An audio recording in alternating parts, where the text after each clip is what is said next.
More MX-5 action at the workshop, and to be honest, while it probably doesn't look any different to anyone watching this really when you look at this, because you've seen the seats in place before, they are actually finally mounted properly. Like literally, you've got the studs coming up from the mounts, and they are all 4 studs on both seats are in the subframes. So done. I've got to take it all out again in a minute because I still need to, well, there's a few bits on the floor I've modified that I need to get underneath and weld. It all needs painted in there anyway. I've got to work out how the bloody how to fit harnesses. It's probably a wise move to do the roll bar before these go in permanently as well, because I don't know, well, I got a funny feeling they partially mount to behind the seats. But the biggest, most pain in the ass job I've done on this car by far is now complete, and I don't have to worry about it anymore. So although it don't look like much to you lot, big moment, very happy. Volvo time again at the workshop, and today I'm just fucking with a bit of wiring. As you know, probably if you've been watching this, I've had some slight and unknown, thanks to it being a engine management that you can't read the data logs or anything for easily, some unknown wiring issues, well, electrical issues we'll say, because the car's not running on boost at least quite right. So I've changed a few things.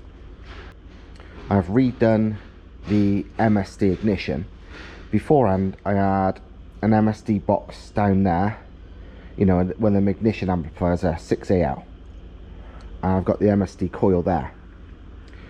I found, for reasons I still can't explain, that with the MSD box plugged in, the ignition was at idle, at least, retarded by 6 degrees over what it is with it just straight to the coil, and that ain't right. I mean, one of those boxes has got no, or should have no, ignition control at all, so why the fuck it was doing it, I'm not 100%.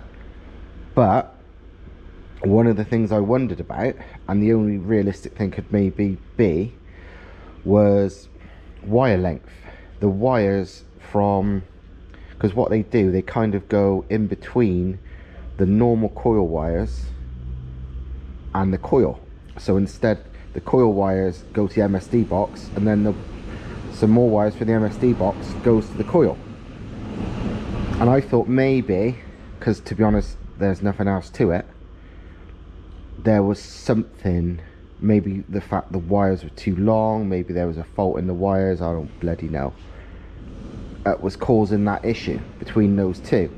So I've drastically, and I mean fucking by probably 6 feet at least in total, shortened the wires. So now the MSD box isn't there, coil's still where it is, MSD box is now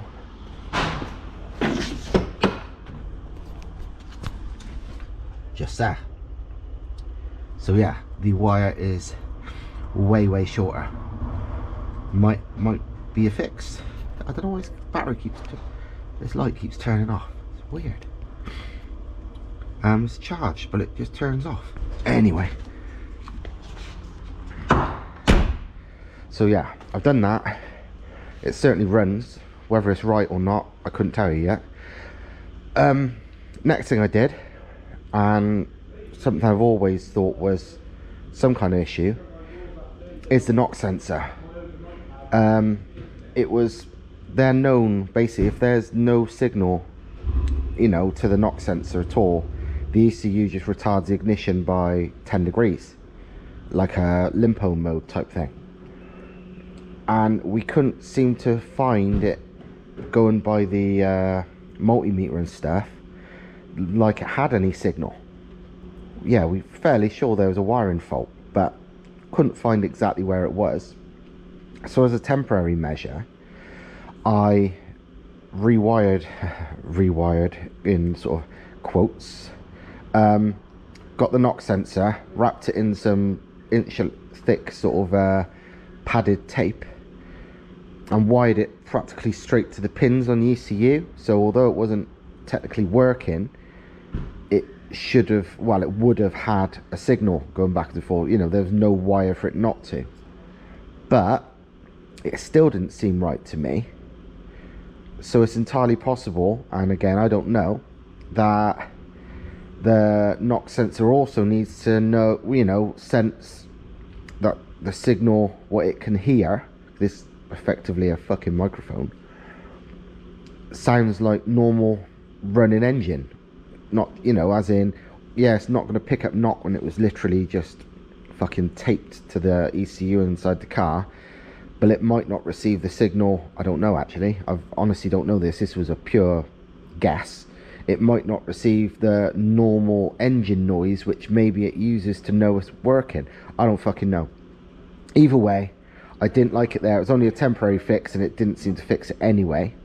So I got some more wire, and because you need shielded wire for a knock sensor to work properly, so I got some more shielded wire that I had, and did a total redo of the wiring. So right from the original Bosch plug right to the ECU pins, it's a new wire altogether. Soldered it all in, done. Whether that fixes it, don't know. I've even made sure this new shielded wire is further away generally than the original wire, which is normally wrapped up within the original loom. This is separate, so could help even more. Again, I know the car runs now, but I've not tested it to see if I've done a magic fix yet. But before I do anything else, there's one more fix. And again, this is something I've never touched ever, and it, for all I know, this has always been a problem. But MAF sensor wiring, basically, the MAF sensor on it is good. It's almost new, brand genuine Bosch one, because the Chinese ones on these do not work. They just make it shit. And once I'd fitted a brand new genuine one to this, after chucking away the Chinese one that was on it, the car ran far better. Because the thing is, some cars have different effects, the ECU, but this one, holy shit, literally, because there's no map sensor, because there's not even a proper TPS, it's literally all it knows is idle or not at idle. It's the MAF sensor does everything. I mean, fucking everything. It's not just like it's not just the fuel in either. I mean, you unplug the MAF sensor or anything and measure the ignition, it fucking goes crazy. You know, everything changes.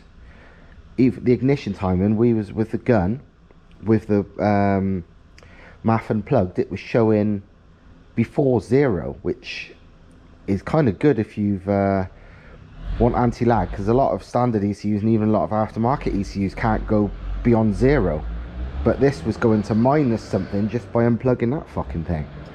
So yeah, correct MAF is key on these Volvo engine managements. It's like more than any other car I've ever known. It really, you know, nearly every other car has got like a proper TPS that does, you know, 0 to 100, or at least fucking 0 part throttle, full throttle. This hasn't. This is literally idle or anywhere on throttle. So literally all it knows is RPM and MAF. No map sensor, no fucking nothing. There's no air temp sensor because that's just part of the MAF. It relies on that shit, so you need that to work. But, and I don't know if you remember, you'd have to go right back to early videos to see it, but when I bought the car, the MAF sensor was blow through, as in they mounted it there, which used to be a bit of a, when I bought this car, was like the thing to do with these fucking modified Volvos in the UK. But in my opinion, it's fucking dog shit. It's a terrible idea, and there's no need for it at all.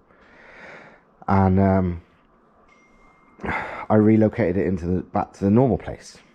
But obviously, when it was moved there, they lengthened the wires a bit, because obviously the MAF wiring had to go to there now instead of there. Thing is, when I say a bit, a bit is like taking the piss. A bit is like saying Mark Davis is a bit gay. It's not. It's massively. I mean, look.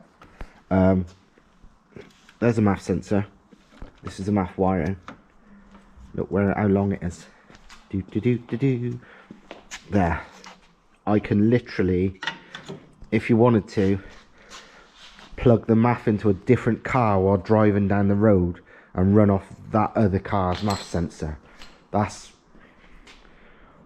6-7 foot longer than it needs to be. Now it's there. Really, the longer the wires are, the more like resistance, voltage drop, whatever you want to call it, there potentially is. And considering how fucking hacked together the rest of this car was, I don't even know how this was lengthened. I can imagine not particularly well. So I'm going to strip all this shit off, shorten it, and then solder it all back together. You know, there's the soldering iron already plugged in, 'cause I've been doing all the other shit. I used to hate wiring, but I hate it less these days, and I'm not bad with a soldering iron. And to be honest, I need to fucking get enjoying this a bit more, seeing as I've got that ECU I need to wire into this at some point and make the fucking loom. So yeah, I need to turn that into something that's about that long, just to there. So, and yeah, maybe this will make a fucking massive difference. Literally, this was coiled up in a, you know, just a big coil of cable ties there for this whole time I've owned it. And to be honest, for all I know, this has been, and maybe in hindsight, but I've always hated electric, so I've ignored it.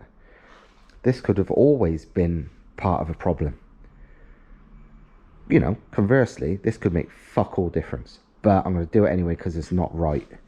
You know, it just, even if this makes no difference now, it's another failure point. Right, a little bit of chopping and soldering later, and all of this was removed.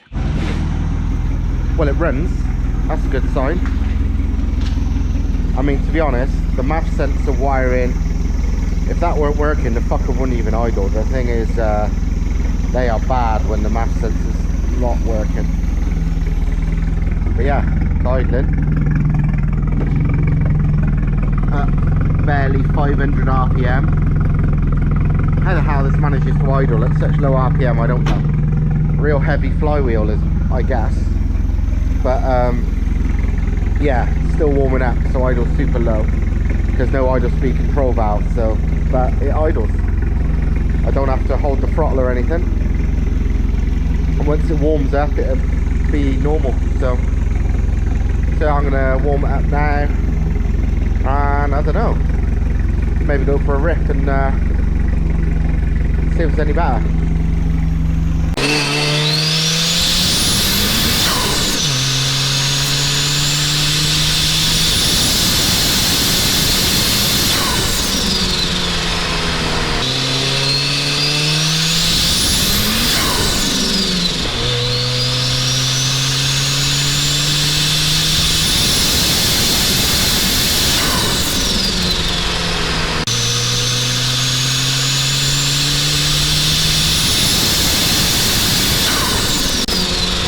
Today at the workshop, I'm having a massive tidy up and reorganization of everything, because it was a fucking bomb site of my shit, and it was making it to the stage where it's hard to even work out where everything was. So I got some shelves that I had but not in the workshop, and I brought 3 lots of them to the workshop, which helped me, you know, store shit I need down here, and everything else can go up in storage up there. Because this is a tricky thing. This ended up so messy because so much of the shit I needed to work on the various projects. So there's no point it being up there when it needs to be back down here. But now I'm having to sort out to see what stuff I'm now done with, or done with for quite a long time, so it can go back up there. And the shelves will help me keep everything I do need down here, like, relatively organised. So, yeah. That is why there's sort of most of an MX-5 and God knows what else all over the place. I still got to work out what to do with this. The Volvo Penta red block 16 valve head. It's a Penta version, so it's got wilder cams than the NA version, so that's good. These cams are actually really good. I think they're called PZ cams, I can't, something like that. Either way, they are really good for huge power, to be honest, looking at the specs. And the whole thing has done very little use. Look at the combustion chambers, they are mint. Only thing is, because it's a fucking boat engine, and the way the water-cooled exhaust manifold puts water into the, like literally into the manifold, it always eats away at the one cylinder, cylinder 4. And it has, on this one, the port I mean, and it's only damaged the edge. You can see, look, I got the die grinder out to clean it up so I can have a look. And you look where that one is, and basically the metal of where the actual manifold sits has been easily made, you know, welded back up to normal by an half decent engineer stroke welder. It's not exactly tricky, but it needs doing. Thing is, I don't know if I'm ever going to use this, so I might just sell it. But what's it worth like that? I know people would be scared of it like that, but honestly, that's a fucking nothingy job. I'm half tempted to get it done myself just to sell it, but I don't know. I mean, you know, that is a typical, you know, common normal job on any Penta boat engine, but the way heads can be smashed to pieces and they can be repaired, you know, adding some new aluminium meat to this port is fuck all, absolute nothing. A bit of TIG welding magic. Unfortunately, I can't TIG weld, or I'd do it myself. But yeah, apart from that, it's mint. It's like literally looks like fucking new under the cam cover. I think I've shown you that in previous videos. But yeah, it's really nice, but I just can't imagine me ever using it. I'd love to, but I got enough projects on my plate without another one. So I don't know, I guess I'm gonna put it on the shelf, and if anybody ever wants it, you know, and gonna offer me decent enough money, otherwise it's not worth it for me, then yeah, fuck it, it can go. But I don't even know what it's worth like that, because I know some people would be like, oh no. Somebody tried to offer me 400 quid for it once, thinking it was undamaged. It's like, it's not even worth selling for 400 quid, even if it wasn't, you know, damaged, because they're rare as rocking all shit. But I think he just wanted to make some money off it. He was going to sell it to somebody else. Many hours later, and a lot of hard work, it's, I won't call it done, but it's enough for tonight. It's pretty good. It's tidier and more organised than I think it's ever been since I've been here. Loads of stuff that I won't need anytime soon. Stuff up there is less vital. The stuff that's everyday use down here. So my tools, my fluids and shit, that looks a bit disorganised, that shelf, but it's, well, it is really, but it's not too bad. Up there's bits and bobs, so I haven't really sorted that. The engine for that, the old engine for that we used it for mock-up. So the mounts and this, that, the other, I'm keeping it there just as a reference. The spare 2.5 bottom end, this is a 16 valve one. It's here purely because I don't know where else to put it for now.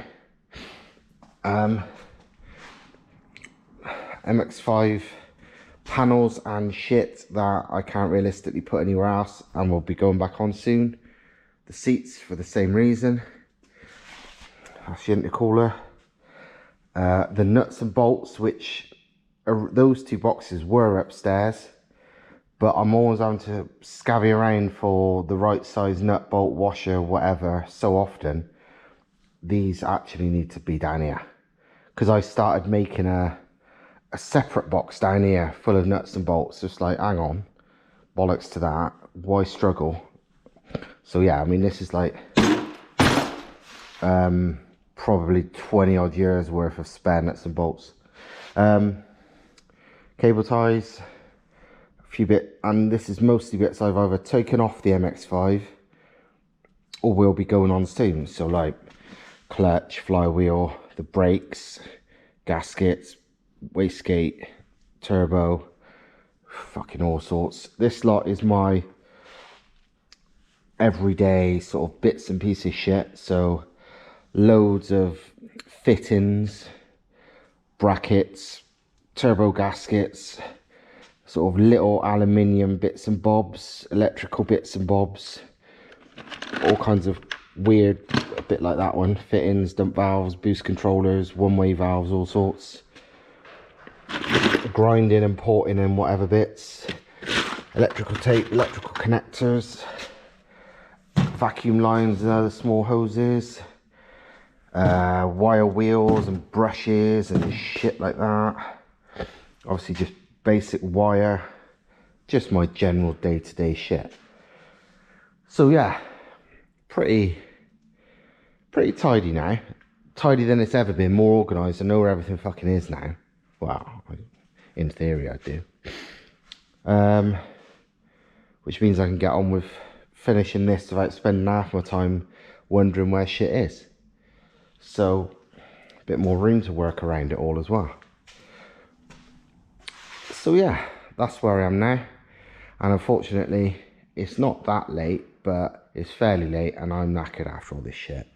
So I ain't doing any car work today. The only kind of planned car work I had today in mind was testing the various different Volvo chips, because well, actually that's the point, it's a follow on from the last video, well, the last part of the video where I was pissing with the Volvo. As you saw, I modified the wiring, which was, you know, good, but it didn't drastically solve all my problems. But the knock sensor and whatever wiring, which I changed, now the fueling seems correct again, so that's good. But the rev limit was still weirdly £6,000, which made no sense to me, because it's like the, you know, the chip has been specified for 7.5. And then somebody, I asked on the Volvo Facebook page, the UK one, Fast Bricks UK, and I weren't really holding up much hope for a good answer, because it's a bit of a weird question. But I did say, any ideas why the fuck I've only got a £6,000 at the moment rev limit when it's set for 7.5? Like, any ideas what it could be? Because it's pretty certain it's not the chip. And then somebody said he was kind of, well, this is kind of the essence of tuning, which is kind of the knack of tuning, an educated guess. He's like, is there any chance there's also a rev limiter in the fuel ECU? Because don't forget, these fucking crappy ECUs he's got are two of them, one for the fuel, one for the ignition. And obviously the rev limiter that I had changed was in the ignition. And he's like, you sure they haven't got both? Because these cars had catalytic converters, so generally they've got, as standard from the factory, cars with cats have got fuel cut, you know, limiters. And it's like, oh shit, maybe. So yeah, turns out, I asked the guy that did me the ignition chip, and he's like, yeah, they have. And because although the fuel chips I'm running is from the same guy, I've sort of got these second hand off somebody else, and it turns out that somebody else wanted a fairly low rev limiter. So it's entirely possible the whole fucking reason my car sort of dies on its ass at 6 grand is because the fucking fuel cut on the fuel chip I'm using is just set for that. Nothing, not actually a problem. It's like, oh bollocks, why didn't I think of that before? But obviously not, you know, it doesn't make natural sense because not, you know, most cars haven't got 2 ECUs. It's like, what the fuck? It's a bit of a weird when you don't automatically think. It's like, right, and the ignition ECU, it's got the, you know, the rev limiter set, job done. You forget this car's got 2 fucking ECUs, hasn't it? So the guy who does the chips is hopefully, well, he said he will, but he's going to do me a suitable one. And I said to him, look, just don't even have a fuel cut, just have the ignition cut at, you know, 7,500 RPM or something. And he said, yeah, that's no problem, can do that. And I said, probably, well, I asked him, I said, would it be easier if I send you the chip that's already in the car that's running okay as a base? Otherwise they'd be starting from scratch, and that sounds like a pain in the ass to me. And he agreed it'd be easier. So I'm going to, before I just send him the one that's in the car, I'm going to, just to sort of confirm my suspicions, have a play with the other fuel chips that I've got there, and see if any of them have got a different rev limit, because I'm pretty sure at least one of them is from a different car, so the fuel chip that came with the car, and in that case it shouldn't be, you know, 6 grand. It might be, I don't know, but I'm pretty sure it won't be. So that might tell me that's the fucking problem. Sounds stupid, like, you know, now this one of those, oh, why didn't I think of that type things, but genuinely this is the first time in all this time of owning these fucking Volvo engines that I've realised that there's a bloody rev limiter in the fuel ECU as well as the ignition ECU. 2 separate types of rev limiters and 2 separate ECUs in one car. So yeah, bit stupid, but that might be a light at the end of the tunnel, because at the moment with this big turbo, it's sort of 4,500 RPM up. Realistically, it's only really flying by 5 grand, and then it's on its arse at 6 grand. And as you might know from experience, a ignition cut rev limiter is sort of bam, instant. A fuel cut, it kind of just dies, and the thing is with that, it kills the power. So I'm changing, if I hit the limiter and change up, it's, you know, off, it's gone out of boost, it's out of the power band, it's just fucking rubbish. With an ignition cut, even if it was only 6 grand, it would be far more likely to stay on boost. But if I can have the rev limiter to 7.5, I'm fairly certain, going by the spec and the way the car's behaving, that it will pull perfectly fine to 7.5, and then sort of 5 to 7.5 is not a bad power band. I could probably cope with that. But as it is, sort of 4.5, 5 on is fucking terrible, because it was 3.5 to 4 on the old turbo. This new bigger one is understandably way slower spooling, but if it will make up for it up top, that's fine. Do you know what I mean? It's like I will have the same power band, but you know, time will tell on that front. So but that'd be like a job for tomorrow probably, or whenever I'm here next, is try these chips. I've been looking for these for about a fucking week and couldn't remember where I put them. Anyway, that's me done. I don't know if this is going to make a complete video or if this is going to be part of another one for another day. This is on eBay now, the VAF V47. See the last video to see that. I think it's got at least 1 bidder already. I've had loads of emails of people asking for it, but it's like, fucking buy it then. And tons of watches, but we'll see what that sells for. I've put it on like a 10-day auction. I think I put it up on Thursday or Friday, and it's Sunday now, so it's got a while left to go. over a week still, I think. So we'll see what that makes. I only put it up for 10 days because it gives people a chance to even notice it. So, you know, I thought if I put it 7 days, it might not be long enough that people even fucking spot the things for sale. And yeah, I'd rather not get rid of it, but if, you know, if someone's going to pay me decent money for it, then bollocks to it. I don't need another project right now. I could do some money instead. So yeah, that's it from the workshop, and I'm going home. See you later.